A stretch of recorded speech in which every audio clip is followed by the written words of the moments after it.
नाज़रीन अस्सलाम वालेकुम। 4 मौज़ूआत पर आपसे बात करनी है। पहला मौज़ू है कि बयानिए की जंग में पहली दफ़ा पीटीआई हार रही है और हमेशा ये बयानिए की जंग में जीते हैं। और पहली दफ़ा ऐसा है कि लीडर भी नापैद हैं, इमरान खान भी खामोश हैं, वर्कर सख्त मायूस हैं, सोशल मीडिया जहर उगलना छोड़ चुका है। ये सब कुछ कैसे हुआ, इस पर बात करेंगे। दूसरी बात जो है वो आइनी तरामीम के हवाले से असम्बली में, सेनेट में नंबर गेम क्या है। आइनी तरामीम के हवाले से तो बहुत बात हुई, लेकिन लोगों को ये नहीं पता चलता कि नंबर गेम क्या है, सूरत हाल कैसी चेंज हो रही है और कितनी सीटें हुकूमत को उस असम्बली में चाहिए और कितनी सीटें सेनेट में चाहिए, वो आपको बताएंगे। और तीसरी बात ये है कि एससीओ के हवाले से जो कॉन्फ्रेंस होनी है, वो उसके हवाले से रावलपिंडी इस्लामाबाद में क्या तैयारियां हो रही हैं, कैसे शहर को सजाने का प्लान किया जा रहा है, कितनी चीज़ों का ख्याल रखा जा रहा है, तो किस तरह इस शहर को बुक़ाए नूर बनाया जाएगा, उस हवाले से थोड़ी सी बात करेंगे। और आखिर में, बल्कि सबसे पहले वो बात करते हैं, वो एक ये है कि कल सऊदी डेलीगेशन, आज शाम को ही आ जाएगा, एक सऊदी अरब से एक बहुत बड़ा डेलीगेशन आ रहा है, शायद हिस्ट्री का सबसे बड़ा डेलीगेशन इन्वेस्टर्स का पाकिस्तान आ रहा है, जिसमें 100 इन्वेस्टर्स पाकिस्तान आ रहे हैं और वो तकरीबन $2 बिलियन की इन्वेस्टमेंट के मुआहदे करने में दिलचस्पी रखते हैं। ये बहुत बड़ा नंबर है, हमारे लिए बड़ी काबिल इज़्ज़त बात है, काबिल फ़ख्र बात है कि सऊदी अरब से ऐसे लोग हमारे पास आ रहे हैं। हमारा ब्रदर इस्लामी मुल्क भी है और उनके लोग पाकिस्तान को बहुत मोहब्बत से निगाह से देखते हैं। हमारे दिलों में भी उनके लिए बेहद एहतराम है। अब जो वो $2 बिलियन की इन्वेस्टमेंट का प्लान है, दुआ कीजिए कि ये मटेरियलाइज़ हो जाए। अच्छा, मटेरियलाइज़ होने के लिए दो तरफ़ा इंटरेस्ट होता है। एक तो ज़ाहिर है इंसानी हमदर्दी है, मुस्लिम ब्रदरहुड है, वो सब कुछ, लेकिन क्या सिर्फ हमें फ़ायदा हो तो ये इन्वेस्टमेंट होगी? ऐसा नहीं हो सकता। ये टू वे ट्रैफिक होती है। हमने अपने आप को भी इस काबिल बनाना है कि हम भी उनके लिए बेनिफिशियल हों। फ़ॉरेन इन्वेस्टमेंट के हवाले से पाकिस्तान का नुक्ता नज़र बड़ा क्लियर है और बहुत अच्छा है कि अब हमें कर्ज़ दरकार नहीं होता, हम कर्ज़ नहीं लेना चाहते, हम इन्वेस्टमेंट मांगते हैं। इन्वेस्टमेंट का फ़ायदा ये होता है कि मुल्क में प्रोजेक्ट लगते हैं, इंफ्रास्ट्रक्चर डेवलप होता है, इकनॉमिक इंडिकेटर बेहतर होते हैं, एम्प्लॉयमेंट अपॉर्चुनिटीज़ ज़्यादा पैदा होती है, इंडस्ट्रीज़ तरक्की करती हैं, वेलोसिटी ऑफ मनी बढ़ती है, चीज़ें तेज़ी से हरकत करना शुरू कर देती हैं और आपका इंटरनल रेट ऑफ रिटर्न भी बेहतर होता है, आपका जीडीपी भी बेहतर होता है और आपका बैलेंस ऑफ पेमेंट भी दुरुस्त होना शुरू हो जाता है। ये सारे फ़ायदे होते हैं और दुआ कीजिए कि ये कल सुबह तक हमारे पास डिटेल्स आ चुकी होंगी, 9:30 बजे तक, 8 बजे शुरू होगी, 9:30 बजे ख़त्म हो जाएगी, तो उस वक्त तक हमारे पास बहुत डिटेल्स आ चुकी होंगी कि क्या होने वाला है और क्या पाकिस्तान के लिए खुशखबरियाँ हैं। और हमें खुश उम्मीद रहना चाहिए, हमें उम्मीद अफ़ज़ा रहना चाहिए कि चीज़ें पाकिस्तान के लिए बेहतर होंगी। मईशत के इंडिकेटर बहरहाल बेहतर हो रहे हैं, स्लोली और ग्रेजुअली। ये नहीं है कि सारे ठीक हो गए हैं, लेकिन ग्रेजुअली बेहतर होना शुरू हो गए हैं, जो कि पाकिस्तान के लिए एक बड़ी खुशखबरी है। दूसरी ख़बर जो आपको बतानी थी, वो थी नंबर गेम की।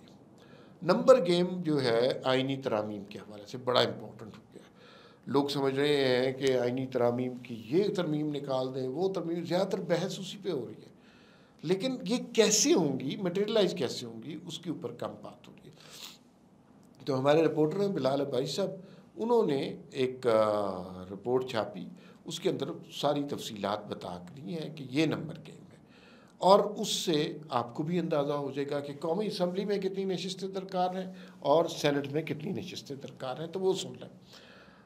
कौमी असम्बली में कुल नशिस्तें हैं 336, यानी सारी जमातें मिला के 336 नशिस्तें। इसमें अगर आपने कोई आइनी तरमीम करनी है तो आपको दो ताही अक्सरियत चाहिए होती है। दो ताही अक्सरियत बनती है 224। अच्छा, इस वक्त हुकूमत के जितने इत्तेहादी MQM, नून लीग, पीपल्स पार्टी, सारे मिला के ना वो 214 बनते हैं। इसका मतलब है कि 10 वोट और दरकार हैं मौजूदा कौमी इत्तेहाद को कि वो फिर आगे चल सकें और चीज़ें बेहतर कर सकें और ये आइनी तरामीम करवा सकें। ये कौमी असम्बली की बात है। सेनेट की भी पोजीशन सुन लें। सेनेट में 96 वोट हैं टोटल, उसमें 2/3 64 बनते हैं। हुकूमत के पास सारे मिला के 54 है, वहाँ पे भी 10 लोग चाहिए। अच्छा, अगर तो मखसूस नशिस्तों का फ़ैसला इलेक्शन कमीशन वाला सारा वो मामला ठीक हो जाता है तो कौमी असम्बली का तो मामला क्लियर हो जाएगा। कौमी असम्बली में मैंने आपको बताया 336 टोटल नशिस्तें, 224 चाहिए। अगर मखसूस नशिस्तें मिल जाती हैं हुक्मरान जमात को तो फिर इनके पास 230 हो जाएंगी, फिर इन्हें मौलाना की ज़रूरत नहीं पड़ेगी, ये अपने तौर पे कर सकते हैं। लेकिन सेनेट में बड़ी डिफरेंट सिचुएशन है। सेनेट में भी 10 वोट चाहिए। अच्छा नहीं, फ़र्ज़ कीजिए पहले कौमी असम्बली पे फ़र्ज़ कीजिए कौमी असम्बली में मखसूस नशिस्तें नहीं मिलती, उस सूरत में 10 वोट मज़ीद कैसे पूरे होंगे? 8 नशिस्तें हैं, 8 वोट हैं मौलाना फजलुर रहमान के और 2 लोग हैं 63 वाले, बल्कि 3 ही हैं, यानी 3 पीटीआई के मिल जाएंगे और 8 ये, तो वो हो जाएगा नंबर पूरा। सेनेट में सिचुएशन कॉम्प्लिकेटेड है। सेनेट में टोटल है 96, 64 दरकार है, इस वक्त अवेलेबल 54 है। 5 वोट मौलाना के पास हैं, अगर वो शामिल कर दें तो 59 हो जाएंगे और 5 फिर पीटीआई के तोड़ने पड़ेंगे, तब जाके ये तरमीम कौमी असम्बली और सेनेट से मुत्तफ़िक़ा तौर पर मंजूर हो सकती है। उसके अलावा कोई तरीका नहीं। मौलाना फजलुर रहमान की ज़रूरत हर सूरत में रहेगी, इसलिए 2 वजूहात हैं। एक तो ये है कि सेनेट में आप मौलाना के बगैर नहीं कर सकते। दूसरी बात ये है कि पीपल्स पार्टी और नून लीग ने कुछ बातों पर मौलाना से कहा है कि ये बातें आपने नहीं मानी, ख़ास तौर पे आर्टिकल 8 के हवाले से, जो मिलिट्री कोर्ट्स के हवाले से है।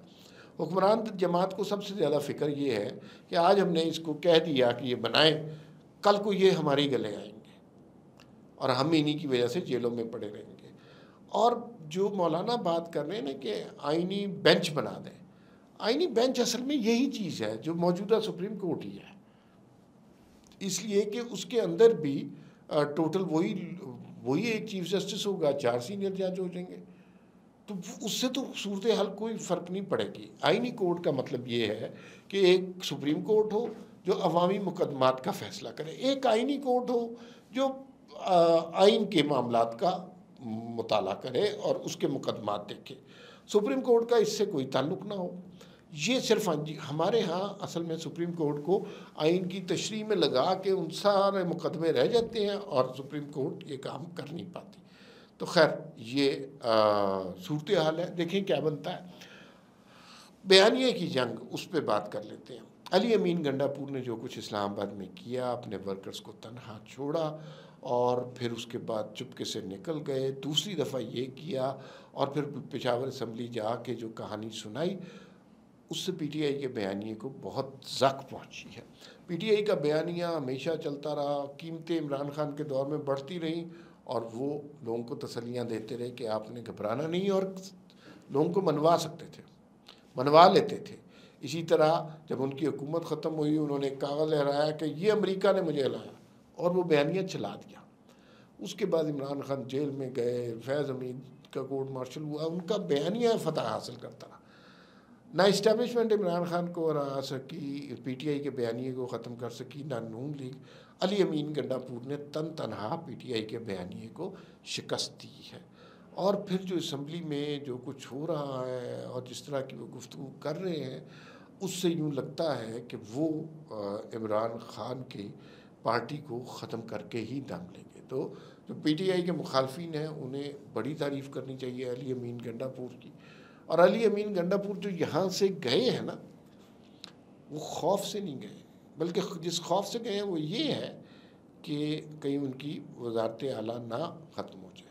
करप्शन में इंतहा हुई हुई है, कोई डेवलपमेंट प्रोजेक्ट हो नहीं रहा, लड़ाई मार कुटाई शोला अंगेज़ बयानात के अलावा कुछ नहीं हो रहा। तो ये वहाँ की सूरत हाल है। और आखिर में SCO की सूरत हाल बताते हैं। भाई ये हुकूमत पाकिस्तान बहुत मेहनत कर रही है कि जुड़वा शहरों को सजा दिया जाए। एससीओ के हवाले से जो दुनिया के ममालिक से हमारे मुअज़्ज़ज़ मेहमान आ रहे हैं, उनके इस्तकबाल के लिए हर तरह की तैयारियां की जा रही हैं।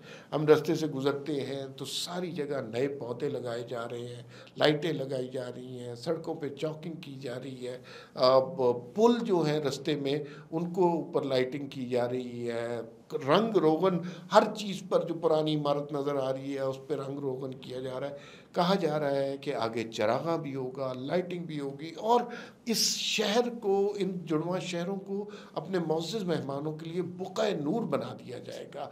इतना खूबसूरत पाकिस्तान देखेगा कि हमारे मेहमान देखते रह जाएंगे। बस मेरी एक दुआ है और मेरी इस दुआ में आप भी शामिल हो जाएं कि जब ये शहर इतना खूबसूरत हो जाएगा और हर तरफ रंगो नूर होगा, उस वक्त किसी इमरान खान की या तहरीक इंसाफ वाले की इस शहर पर नज़र ना पड़ जाए। अगर उनकी नज़र पड़ गई तो फिर यहाँ पर टायर चलेंगे, यहाँ पे चलाओ घेराव होगा, यहाँ पर दीवारों पर शलवारें सूखेंगी और उसके अलावा कुछ भी नहीं होगा। फिलवक्त इतना ही, फिर मुलाकात होगी। अल्लाह हाफ़िज़।